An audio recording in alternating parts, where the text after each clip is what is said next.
cold open. Caught in the crossfire of a girlfriend's fury? Fear not. Here's a quick guide to navigate those stormy seas.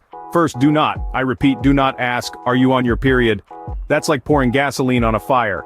Next, avoid saying calm down. It's about as effective as trying to baptize a cat.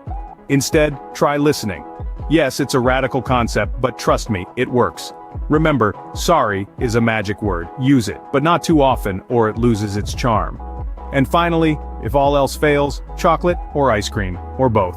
So remember folks, dodge the period question. Avoid the C word, listen, apologize, and when in doubt, bring dessert. Join us again for more survival tips on the battlefield of love.